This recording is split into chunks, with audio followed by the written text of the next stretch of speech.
স্বচ্ছতা হৈছে কিন্তু নিযুক্তিৰ স্বচ্ছতাটো আমাৰ লক্ষ্য নহয় this is a means to achieve an end অৰ্থাৎ আপোনালোক হল বাহন যাতে আপোনালোকৰ জৰিয়তে আমি সমগ্ৰ চৰকাৰী ব্যৱস্থাটো দুৰ্নীতিমুক্ত কৰিব পাৰো আৰু আজি আমাৰ টেকনলজিও আহিছে এতিয়া ই-ফাইলকে ধৰি বিভিন্ন নতুন ব্যৱস্থা আৰম্ভ হৈছে আৰু নতুন ব্যৱস্থা আমি কৰিছো আপোনালোক জয়েন কৰাৰ লগে লগে এটা প্লেটফৰ্ম পাব আইগট প্লেটফৰ্ম আপোনালোকক আমি ৰেজিষ্টাৰ কৰিম সদায় নতুন নতুন পৰীক্ষা আপোনালোকে দিব পাৰিব নতুন নতুন ডিপ্লোমা ল'ব পাৰিব আৰু নিজৰ কেৰিয়াৰটোক আপোনালোকে আগুৱাই লৈ গৈ থাকিব পাৰিব ৰবি আজি আমাৰ কিমান ল'ৰা ছোৱালী ৰেজিষ্টাৰ্ড হবে আইগট মে 4 lakhs and कितना एग्जाम दे रहा है আজি 80,000 অসম চৰকাৰৰ কৰ্মচাৰীয়ে আইগট প্লেটফৰ্মৰ জৰিয়তে নিজৰ স্কিল ইমপ্ৰুভ কৰি আছে নিজকে নতুন ধৰণে প্ৰস্তুত কৰি আছে আৰু মই বিচাৰিম যে আপোনালোকে আইগটত ৰেজিষ্টাৰ কৰিব নিজৰ নিজৰ স্কিল আপোনালোকে আপগ্ৰেড কৰিব কাৰণ মই ইয়াত জানো তৃতীয় শ্ৰেণীৰ চাকৰি হলেও বহুত হায়াৰ ডিগ্ৰী থকা ল'ৰা ছোৱালীয়ে ইয়াত চাকৰি পাইছে কিন্তু বহুত ৰাস্তা অসম চৰকাৰত খোলা থাকিব আপোনালোকে আগুৱাই যাব পাৰিব অনেষ্টিৰ মাজেদিও মানুহ বহুত আগুৱাই যাব পাৰে তাৰ প্লেটফৰ্ম আমি আপোনালোকক দি গৈ থাকিম আইগট ইজ ওৱান প্লেটফৰ্ম যাৰ জৰিয়তে আপোনালোকে কাম কৰিব পাৰিব আগতে অসম চৰকাৰে ডেপুটেশ্যন নিদিছিল আজিকালি আমি সেন্ট্ৰেল গভৰ্নমেন্টৰ ডেপুটেশ্যন যাব দিও যাতে ল'ৰা ছোৱালীয়ে কাম শিকিব পাৰে আমি বহুত নতুন নতুন ব্যৱস্থা কৰিছো যোৱাকালিও মই কৈছো আপোনালোকৰটো চাকৰি ইমান ধুনীয়া সময়ত হৈছে যে আপোনালোকে এপইন্টমেন্ট লেটাৰ পাব লক্ষীকো লগত লৈ আহিছে কাৰণ 1 জানুৱাৰীৰ পৰা নতুন পে কমিছনো আমি আৰম্ভ কৰিছো তানে আপোনালোকে বাকি সকলৰ কাৰণেও সৌভাগ্য কঢ়িয়াই আনিছে সকলোৰে পে কমিছন মতে নতুন দৰমহা পাব আৰু চৰকাৰে আমাৰ বহুত ব্যৱস্থা আজিকালি হাতত লয় আমাৰ যদি কাৰোবাৰ কেতিয়াবা দুৰ্ঘটনা হয় মৃত্যু হয় সামাজিক সুৰক্ষাৰ বহুত ব্যৱস্থা আমি হাতত লৈছো আপোন ঘৰ আপোন বাহন ঘৰৰ কাৰণে লোন ল'ব পাৰো আপোন বাহন লোন ল'ব পাৰো চৰকাৰী কৰ্মচাৰীৰ কাৰণে চৰকাৰে এতিয়া অজস্ৰ ব্যৱস্থা হাতত লৈছে যাৰ জৰিয়তে আমি এটা সন্মানৰ জীৱন দুৰ্নীতি নকৰাকৈও আমি আগবঢ়াই লৈ যাব পাৰো মই আপোনালোকক নিশ্চিতভাৱে সেই সন্মানৰ জীৱনৰ বাবে আপোনালোকক আহ্বান জনাম এটা 2-3টা বাহিৰা কথা কওঁ বিয়া কোনে কোনে কৰি থৈছে হাত ডাঙৰ কাৰ কাৰ বিয়া হৈছে বিয়া হোৱা বুলি ক'লে বেয়া পাব নেকি ঘৈণীয়ে বেয়া নাপায় না ঘৈণীজনী কিয় বেয়া ভালহে পাব কাৰ কাৰ বিয়া হৈছে হাত ডাঙৰ ঠিক আছে কাৰ কাৰ বিয়া হোৱা নাই হাত ডাঙৰ ইমান দিন বিয়া কৰোৱা নাছিলে চাকৰিটোৰ কাৰণে ৰখি আছিলে যি নহওক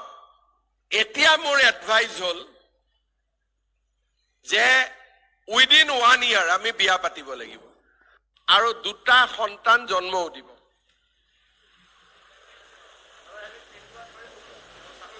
না না 3টা লৈকে পাৰিলেও নালাগে 2টা ঠিক আছে 2টাতকৈ বেছি নালাগে কাবাক কাবাক মই কওঁ যে 5টা 6টা কৰিব নালাগে 2টা 3টা হলে হ'ব কিন্তু আমাৰ ইয়াত যিসকল আছে চাকৰিটা কৰি পালে এটা জন্ম দিয়ে মানে এটা দিওঁতে বহুত কষ্ট গতিকে 2টা 3টা বাচ্চা 3টা নালাগে 2টা বাচ্চা হ'ব লাগিব 3 নম্বৰ চাকৰি পোৱাৰ পিছতে এটা ভেজাল আহে ট্ৰেন্সফাৰৰ কাৰণে মনটো কুটকুটাই থাকে যতে এপইন্টমেন্ট লেটাৰখন পাওঁ যেতিয়ালৈকে নিজৰ ঘৰলৈকে আহিব নোৱাৰো তেতিয়ালৈকে মনটো ভাল নালাগে এতিয়া আমি কৰিছো কি নিযুক্তিত যেনেকে আমি স্বচ্ছতা আনিছো ট্ৰান্সফাৰতো আমি স্বচ্ছতা আনিছো আমি এটা পোৰ্টেল খুলিছো স্বাগত সতীৰ্থ বছৰত আমি 2বাৰ পোৰ্টেলটো মুকলি কৰিম মে মাহ আৰু ফেব্ৰুৱাৰী 1 ফেব্ৰুৱাৰীত এতিয়া আমি মুকলি কৰি দিম আপোনালোকে জইন কৰাৰ পিছত পৰ্টেলটোৰ কাম কি যে মই শিলচৰত আছো মই বঙাইগাঁৱত যাব খোজো মই ৰেজিষ্টাৰ কৰিম বঙাইগাঁৱত যোৱাজনে ক'ব মই শিলচৰত যাব খোজো কেতিয়াবা ডাইৰেক্ট 1-to-1 নহয়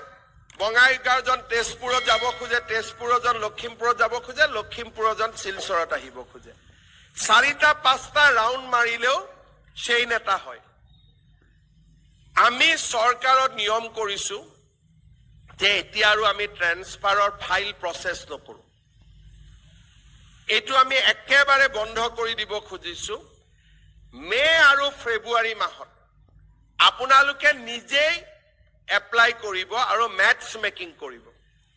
আৰু যাৰ ট্ৰান্সফাৰ অৰ্ডাৰ ওলাব সি নিজে নিজে ট্ৰান্সফাৰ পাই যাব কোনো অফিচত গৈ খাতিৰ কৰিব নালাগে যোৱা বছৰ আমি মে মাহত এই বছৰৰ মে মাহত আমি 10,000 যুৱক যুৱতীক এনেকে আমি ট্ৰান্সফাৰ দিছো 10,000 যুৱক যুৱতী নহলে ট্ৰান্সফাৰতো 50,000 1 লাখ 2 লাখ টকা খৰচ হয় আমাৰ গভৰ্ণমেণ্টত আগৰ যেটো সিস্টেম আছিল আপোনালোকে কোনেও ট্ৰান্সফাৰৰ কাৰণে নালাগিব 1 ফেব্ৰুৱাৰীত পৰ্টেল খুলিব বছৰত দুবাৰ পৰ্টেল খুলিব 6টা 7টা 8টা আমি কম্পিউটাৰত ব্লক চেইন কৰি কৰি গৈ থাকিম চেইনৰ মাজেৰে আপোনালোকৰ ট্ৰান্সফাৰ হৈ থাকিব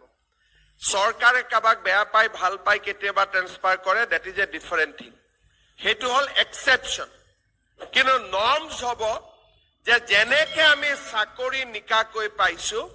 ট্ৰান্সফাৰো আমি নিকাকৈ লম আগৰবাৰ যেতিয়া আমি চাকৰি দিলো মই শ্ৰীভূমি ডিসি অফিসত গলো 16 গৰাকীমান যুৱক যুৱতীয়ে মোক ঘেৰাও কৰি ধৰিলে মই কিবা মই বেয়া কৰিলো নেকি কি হল তেওঁলোকে কলে মামা আমি ব্ৰহ্মপুত্ৰ ভেলী আমি বৰাক ভেলীত থাকিব নোখোজো আমি যাব লাগে আকৌ ইয়াতে কয় যে আমি বৰাক ভেলীত যাব লাগে যোৱা আহাটো নিজে কৰিলে হল ইয়াত আমাৰ কাম নাই পৰ্টেলৰ জৰিয়তে আমি যোৱা আহাটো কৰিম যাতে স্বচ্ছতা থাকে আৰু আমি নিজৰ ভিতৰতে অহা যোৱা কৰিব পাৰো এই ব্যৱস্থাটো এতিয়াৰ পৰা আমি তাক ইনষ্টিটিউশনালাইজ কৰিম ট্ৰান্সফাৰ পোস্টিং আদাৰৱাইজ আমি বন্ধ কৰি দিম আমি অকল কম্পিউটাৰ স্বাগত সতীৰ্থ পৰ্টেলৰ জৰিয়তে আমি ট্ৰান্সফাৰ কৰিম আজি যিসকলে নিজে ভাল পোৱা জায়গাত পোস্টিং পাইছে ভাল কথা যিসকলে নিজৰ পৰা অলপ ইমান ভাল নোপোৱা জায়গাত পোস্টিং পাইছে তেওঁলোকে স্বাগত সতীৰ্থ পৰ্টেলৰ জৰিয়তে ট্ৰান্সফাৰৰ বাবে চেষ্টা কৰি থাকিব আৰু মোৰ মতেদি আমি তেনেকে নিজক স্বচ্ছতাৰ মাজেৰে সুৰক্ষিত কৰিব পাৰিম দ্বিতীয়তে আৰু এটা আমি কৈছো আমাৰ মেডিকেল হেলথ মিনিষ্টাৰ হৈ থাকোতে মই এটো বেছিকৈ পাইছিলো দেউতাক মাকসকলে আহি লগ কৰে স্যাৰ মোৰ লৰাটো শিলচৰত আছে গুৱাহাটীত আনি দিয়ক কিয় আনি দিব লাগে না মই বয়স হৈছো মোক চাব পিছত মই খবৰ লওঁ লৰা ছোৱালীটো দেউতাক মাকৰ লগতে নাথাকে দূৰে দূৰে থাকে ট্ৰান্সফাৰৰ কাৰণে দেউতাক মাকক পঠিয়ায় সেই বস্তুটোৰ পৰাও আমি আঁতৰি যাব লাগে কাৰণ দেউতা মাই আমাক যিমান দায়িত্ব কৰিব লাগিছিল আমাক দিলে এতিয়া আমাৰ চাকৰিটোৰ ট্ৰান্সফাৰ পোস্টিংৰ কাৰণেও দেউতা মাক ব্যৱহাৰ কৰা আমাৰ যেটো এটা কিছুমান মানুহৰ পবিত্ৰী আছে সেইটোৰ পৰা আমি দূৰত যাব লাগে কাৰণ দেউতা মাক আগত আহিলে ময়ো হা না মন্ত্ৰীসকলে হা না ক'ব নোৱাৰে আৰু এটা অস্বস্তিকৰ পৰিৱেশ হয় গতিকে কোনেও ট্ৰান্সফাৰ পোস্টিংৰ কাৰণে নিজৰ